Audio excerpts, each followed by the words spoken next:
Halo anak-anakku sekalian semua, selamat pagi. Kembali lagi kita belajar sejarah Indonesia, yaitu topik tentang manfaat belajar sejarah. Jadi yang mau kita lihat di sini, manfaat belajar sejarah itu menurut si Nugroho Noto Susanto.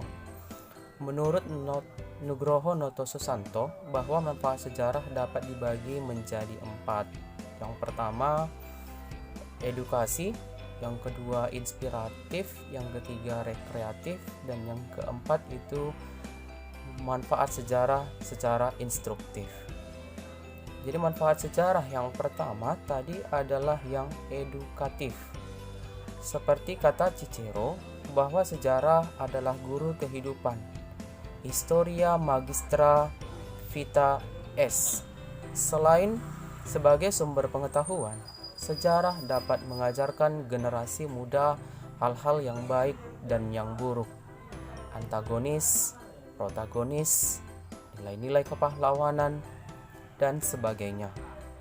Contohnya, kita dapat mengetahui bahwa Belanda menerapkan strategi memecah belah bangsa Indonesia melalui politik adu domba atau divide et impera. Contoh yang kedua adalah campur tangan Belanda dalam konflik Kesultanan Mataram Islam.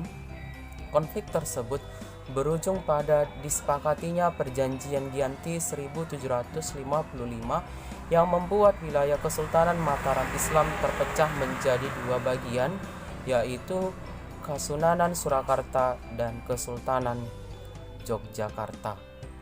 Itu 2 contoh tadi tentang contoh manfaat sejarah yang edukatif. Politik divide et impera tersebut adalah salah satu faktor yang menyebabkan bangsa Indonesia dapat dijajah. Oleh karena itu, kita harus belajar dari peristiwa-peristiwa tersebut agar bangsa Indonesia tetap kompak bersatu, agar tidak mudah dipecah belah oleh bangsa yang lain.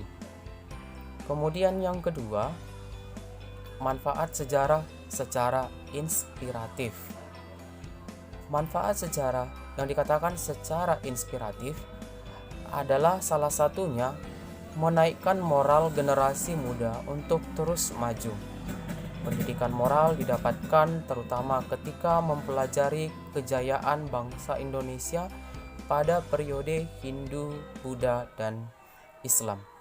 Kejayaan kerajaan-kerajaan besar di Indonesia seperti Kerajaan Sriwijaya, Majapahit, dan Aceh. Hal ini dapat memberikan pengetahuan kepada generasi muda bahwa sejak dahulu bangsa Indonesia adalah bangsa yang maju dan berkembang.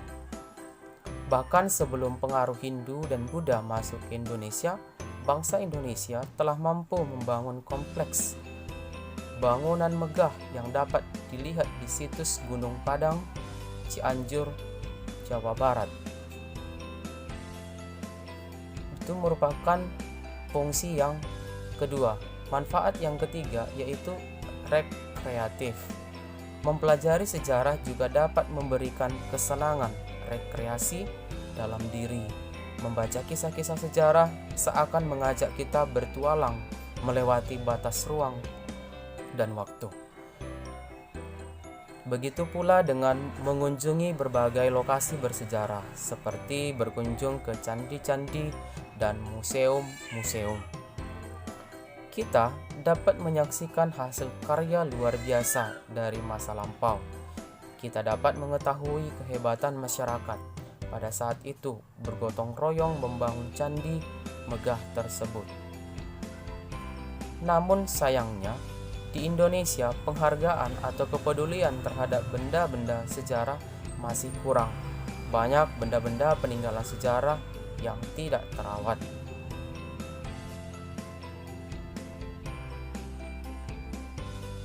Kegunaan yang keempat, instruktif.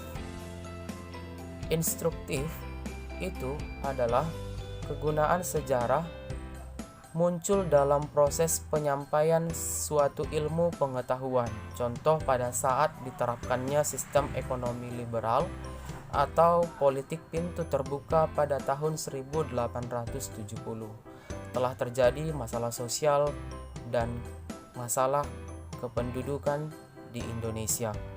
Diizinkannya investor asing menanamkan modalnya berdampak pada dibukanya perkebunan-perkebunan baru di Hindia Belanda atau di Indonesia.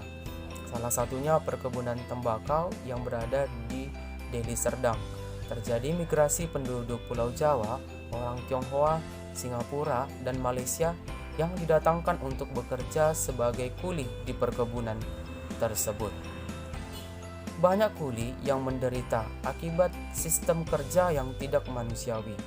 Penderitaan sebagai kuli menyebabkan banyak di antara mereka yang melarikan diri dari perkebunan.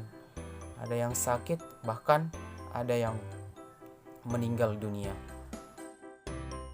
Baiklah anak-anakku sekalian, mungkin itu saja yang bisa dapat Bapak jelaskan tentang manfaat dan kegunaan belajar sejarah.